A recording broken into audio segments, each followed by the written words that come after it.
बिस्मिल्लाहिर्रहमानिर्रहीम। अस्सलाम वालेकुम नाज़रीन, आप देख रहे हैं अनोखा अंदाज। मैं आपका होस्ट जमाल सिद्दीकी। उम्मीद करता हूँ आप खुश खुर्रम होंगे। नाज़रीन कराम, जो सबसे बड़ी खबर आपकी नज़रों से गुजरी भी होगी मगर उसके अहम बेस पॉइंट अब सामने आ चुके हैं।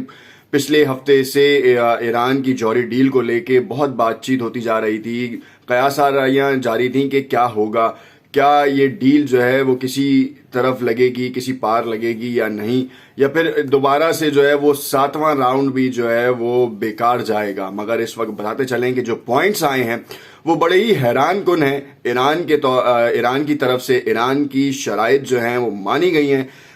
डायरेक्टली बातचीत नहीं की गई अमेरिका से, क्योंकि ईरान नहीं चाहता कि वो डायरेक्टली अमेरिका से बातचीत करे। इसी वजह से यूरोपीय यूनियन जो है वो उन्होंने अपने यूरोपीय ममालिक की मीडिएटर्स कह लें या मॉडरेटर्स कह लें, वो आए और उनके साथ बातचीत हुई, जिसमें रशिया के भी नुमाइंदगान शामिल थे, जिन्होंने ईरान की साइड लेते हुए अमेरिका को जो है वो क्या कहा, उसके हवाले से भी आपको बताएंगे। दूसरी जानिब ये भी देखेंगे कि इस वक्त कोरोना का जो नया वेरिएंट आया है, जिसके बाद पूरी दुनिया में एक बार फिर जो है वो लॉकडाउन की खबरें गर्दिश करती नजर आ रही हैं, और जिससे बड़ा ये तासुर मिल रहा है कि ऑयल की जो पूरी मोनोपोली थी, कंट्रोवर्सीज जन्म ले रही थी कि ऑयल जो है वो $100 फी बैरल पे चला जाएगा, क्योंकि ओपेक ने प्रोडक्शन नहीं बढ़ाई है।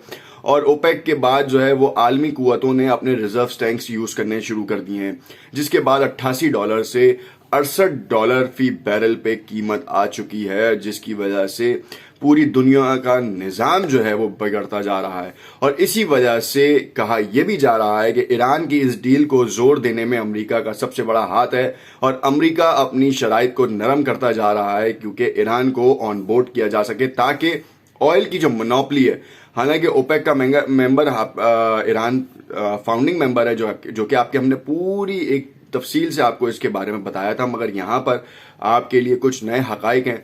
खास तौर पे इसराइल का जब प्लान बी का इनिशिएट हो रहा था, जिसके बाद पूरी दुनिया में एक तहलका भी मचा, क्योंकि जिस वक्त वियना में टॉक्स हुई हैं उस वक्त नफ्ताली बेनेट ने भी एक प्रेस कॉन्फ्रेंस की है, या मीडिया टॉक कह लें। उसके हवाले से भी इतनी गंभीर सिचुएशन को अपने इस वीलॉग में जरा स्टेप बाय स्टेप आपको बताएंगे, ताकि आपको भी ये समझ आ सके। और इस वक्त जो एक ओवरऑल क्राइटेरिया मेंटेन हो चुका है कि प्रॉक्सीज ईरान की हैं, जो दूसरे मुल्कों में जो है वो चला रहा है, अपने मुल्क की आवाम की फिक्र नहीं है। वाटर क्राइसिस की वजह से जो है वो प्रोटेस्ट हुए जा रहे हैं, उसके ऊपर कोई काम नहीं किया जा रहा। साथ में अफगानिस्तान है, वहां से हेरोइन की ट्रांजैक्शंस हो रही हैं और स्मगलिंग हो रही है, जिसको रोकने में नाकाम रहा है ईरान। और ईरान की जो फोर्सेस हैं, एक्स्ट्रा टेरिटोरियल फोर्सेस हो या इंटरनल जो पूरी सिक्योरिटी की जिम्मेदारी संभालती हैं, या फिर पासदारान इनकलाब। नए आने वाले नाज़रीन से इल्तमास है कि अगर उन्होंने चैनल सब्सक्राइब नहीं किया तो उसे जरूर सब्सक्राइब कर लें, ताकि आने वाली वीडियोस के तमाम नोटिफिकेशंस आपको मिलते रहें। सबसे पहले आपको बताता चलूं कि सातवां राउंड शुरू हुआ वियना में, ऑस्ट्रिया में, और उस सातवें राउंड में अमेरिका टेबल पर शरीक नहीं था, क्योंकि ईरान नहीं चाहता था कि अमेरिका से डायरेक्ट बातचीत की जाए, क्योंकि हर बार ईरान को धोखा दिया है अमेरिका ने। सातवें राउंड्स अब से 6 माह कबल छठा राउंड खत्म हुआ बगैर किसी नताइज के। आपको बताया कि रूहानी साहब थे, उसके बाद ईरान के इलेक्शंस आ गए, पोस्टपोन होता रहा, मगर अब दोबारा अमेरिका की चाहत के ऊपर ईरान ने दोबारा वियना टॉक्स शुरू की हैं। और इस वियना टॉक्स में यूरोपीय यूनियन और रशियन डेलीगेशन शामिल था, जिसमें रशियन डेलीगेशन ने कहा कि हम कोई भी ऐसा इकदाम की जो है वो हामी नहीं होंगे जो कि ईरान की मईशत या ईरान की आवाम के ऊपर गिरा गुजरे। और जो सैंक्शंस इंप्लीमेंट की गई हैं, जिस तरीके की एक्सपोर्ट्स के ऊपर पाबंदी लगा दी गई है, इंपोर्ट्स पे पाबंदी लगा दी गई है, और बहुत ही लिमिटेड आज़ादी है उनको अपनी ट्रांजैक्शंस करने का, वो जो कह लें कि सैंक्शंस हैं वो हटाई जाएं।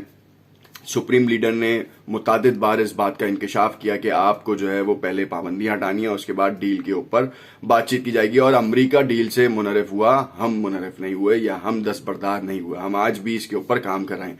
मगर ईरान के एटम बम को लेके पूरी दुनिया में तहलका है, क्योंकि ईरान दूसरा इस्लामी मुल्क होगा जो एटम बम की बाकायदा ऑफिशियली तौर पे लॉन्च करेगा, या टेस्ट करेगा।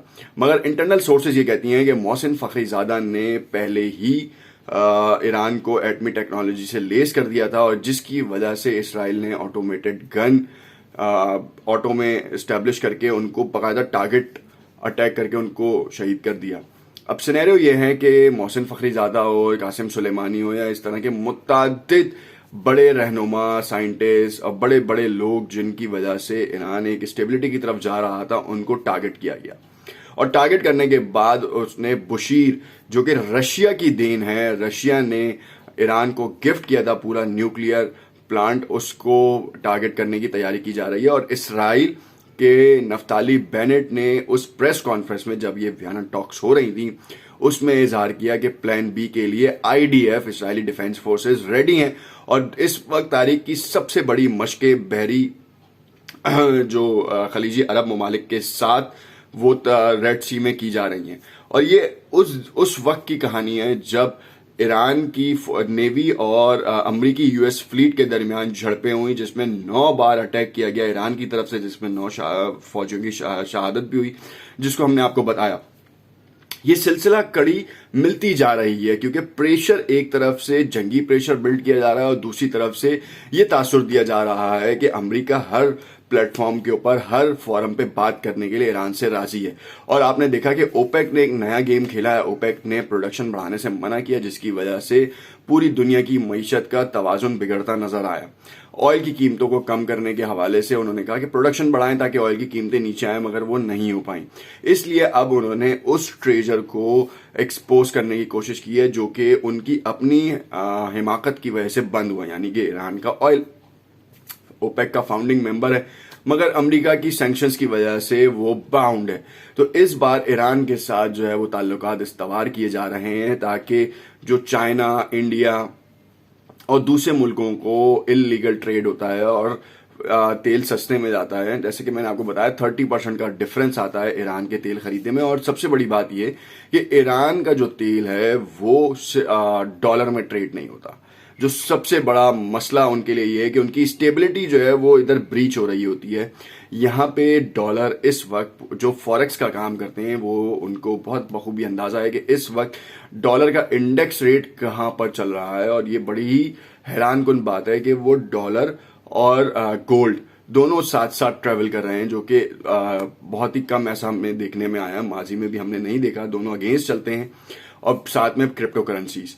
अब इसी को लेते हुए ईरान के साथ डील हो जाती है तो इसराइल का थोड़ा सा पत्ता कटता है, और ईरान जो अनऑफिशियली तौर पर, बाकायदा तौर पर एटम बना चुका है, उसकी बाकायदा एटॉमिक एनर्जी ने जो तस्वीर ली थी उसके ऊपर बड़े शकूक व शुबात भी मंजर आम पर आए। और इसी वजह से अमेरिका चाहता है कि अगर उसने बना भी लिया है तो अब उसे ऑन बोर्ड करें, ताकि अपने मसाइल का तो हल निकाल सके।